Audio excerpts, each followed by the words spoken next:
Fala pessoal, beleza? Eu sou o Fábio e esse é o canal Resenhas Dois Perdidos no Tempo.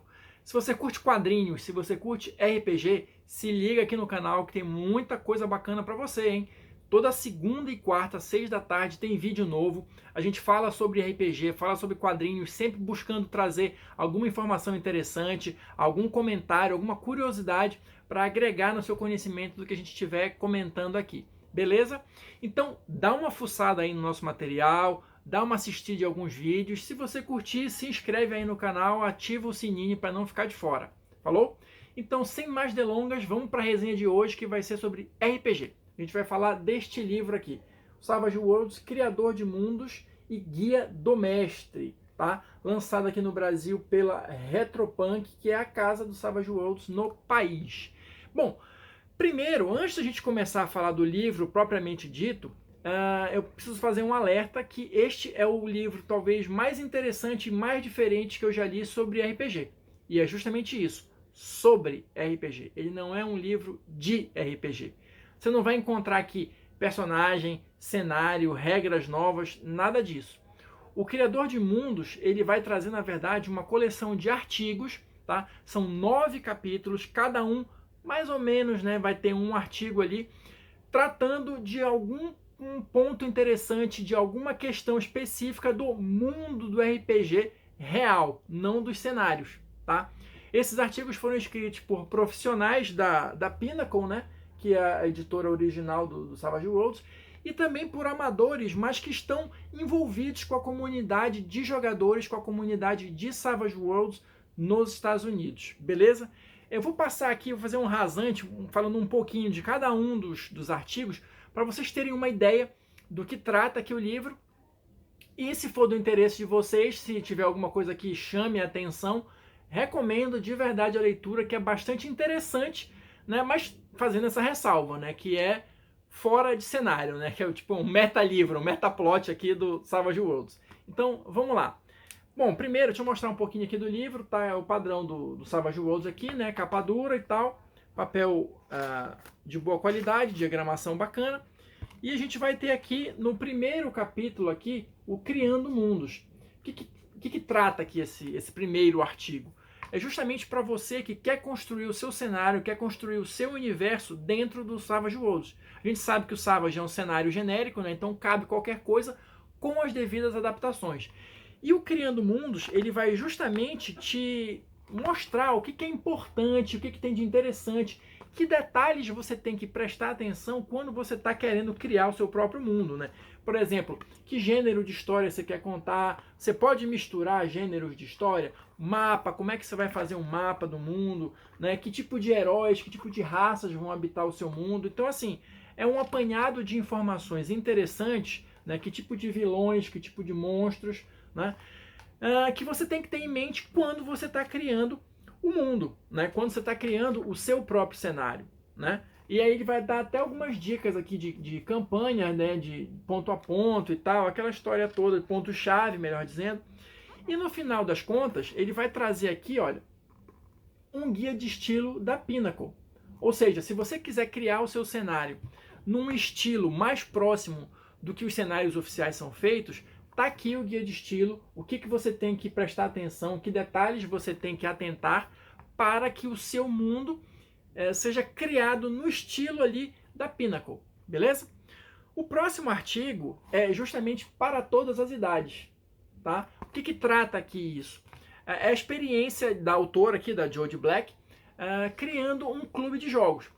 Talvez isso aqui no Brasil não seja muito difundido, não seja muito comum, mas nos Estados Unidos, de uma maneira geral, várias escolas ali de ensino médio, universidades, têm clubes de interesses variados, inclusive de jogos, né? E para quem curte a história do RPG, os bastidores do RPG, já deve ter visto aí a informação de que vários jogos bastante conhecidos hoje surgiram a partir desses clubes, né? Ou amizades foram feitas ali que geraram grandes jogos, grandes histórias. Depois a galera enveredou por esse caminho profissionalmente, então isso é muito importante lá.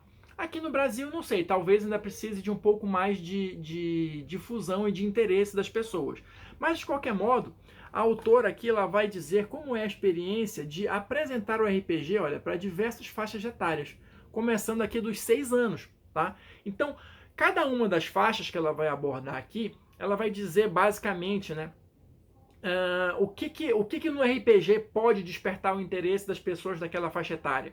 Né? Que tipo de experiência, de uma maneira geral, as pessoas daquela faixa etária buscam no RPG? O que o RPG pode agregar para essas pessoas? Né? E ela vai aqui passando por várias. Olha, a gente começou de 6 a 11, a gente tem aqui de 11 a 15, e assim vai. As regras que você deve impor no seu clube, né? Não pode ser uma coisa bagunçada, tem que ter um respeito, uma organização, né? De 15 a 25 anos. E conforme ela vai avançando, ela vai mudando também, claro, a pegada. Qual a expectativa das pessoas naquele jogo? O que naquele jogo pode prender a atenção e cativar pessoas de determinadas faixas etárias, né? Então, acho que para quem trabalha com RPG na escola, por exemplo, RPG na educação, eu acho que pode ser interessante, pode ter coisas bem legais aqui. E ela vai, inclusive, olha, até os anos dourados aqui, 65 anos ou mais. Ou seja, pessoas que nessa idade vão começar a conhecer o que é o RPG, né? Claro que é bem diferente você apresentar o RPG para uma criança, por exemplo, e para um adulto já com 65 anos ou mais. Então, toda essa experiência, ela tenta condensar aqui no artigo. E como eu falei, quem quer ter essa experiência de trabalhar com RPG na educação, ou, não sei, até numa convenção você está narrando para pessoas de diferentes idades, talvez tenham coisas interessantes aqui para vocês. O terceiro capítulo vai ser justamente riscos e reveses. Como é que você vai gerenciar, como é que você lida com a questão da emoção na sua aventura, na sua campanha?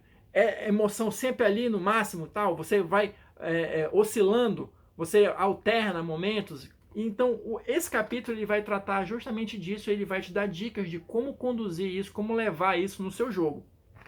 Inclusive, olha, se você gosta de adaptar filmes e séries, assim, cenas, né, de filmes, ele vai te dar aqui algumas dicas de como fazer isso, como você transportar a emoção daquela cena, né, para sua mesa, para o seu jogo, né? Claro, isso aqui tudo são dicas, são informações, são experiências das pessoas que escreveram, mas não quer dizer que não possa ter alguma coisa aqui que a gente consiga aproveitar, beleza? No próximo capítulo vai ser jogos de alto poder. Como lidar com personagens superpoderosos não, mas com um nível elevado de poder e apresentar ameaças compatíveis, né, para eles. Então aqui, de novo, vai ser tudo voltado para dicas, né, de como conduzir uma campanha com personagens com grandes poderes, né? Inclusive, olha aqui, a questão da imprevisibilidade. A gente sabe que no Savage, mesmo que o seu personagem não seja assim tão poderoso, num dia de extrema sorte, você começa a explodir o dado, né? Toda vez que você joga e dá o número máximo, você joga de novo, então isso pode acontecer infinitas vezes, dependendo da sua sorte, mas isso desestabiliza uma história, de repente muda completamente o caminho do jogo. E aí como é que você vai lidar com isso, né? Então esse capítulo ele vai justamente te dar algumas dicas, algumas informações de como tratar deste assunto, beleza? O próximo aqui, o nosso capítulo 5, vai ser construindo a sua tribo. Como formar um grupo grande de RPG, um grupo profissional, né, de RPG, um grupo organizado de RPG, e como divulgar, como atrair novas pessoas, como atrair novos mestres para o seu grupo, como levar essa galera toda para uma convenção, por exemplo, como é que você pode fazer para anunciar suas atividades, como é que você vai fazer para expandir o seu grupo. Então tudo isso, olha, construir a sua marca, então tudo isso eles vão tratar aqui. Esse artigo é escrito por duas pessoas que são integrantes do Rocky Mountain Savages, que acho que é um dos maiores grupos de Savage Worlds lá dos Estados Unidos. Então eles vão contar toda a experiência deles, desde a formação do grupo e como é que ele foi crescendo até ele ser um grupo reconhecido oficialmente pela Pinnacle, enfim.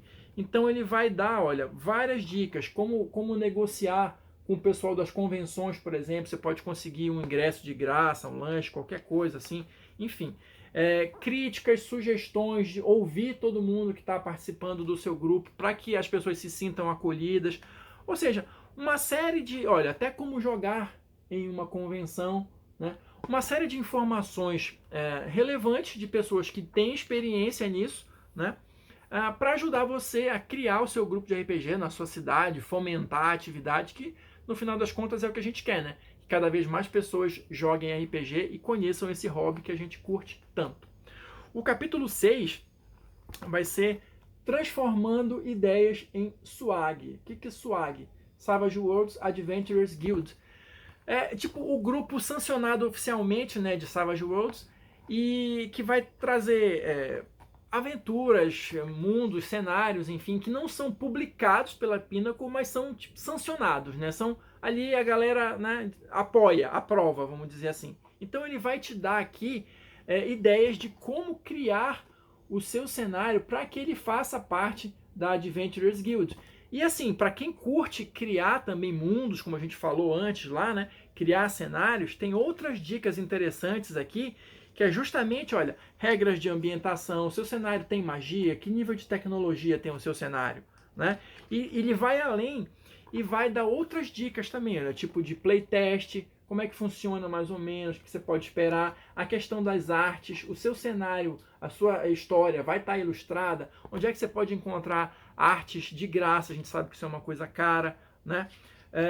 Tudo para que o seu trabalho seja cada vez mais profissional, né? E ele vai até, olha, falar de tamanho de página, de design, alguma coisa básica ali, né? Claro, mas para você já ir abrindo a sua mente e juntando as informações e aplicando para o que você quer.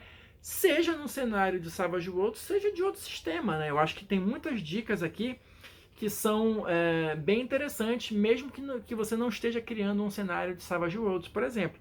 Ou seja, olha, impressão sob demanda, você vender o seu cenário, o PDF dele, né? Enfim, a gente já tem sites no Brasil que fazem isso. Então, enfim.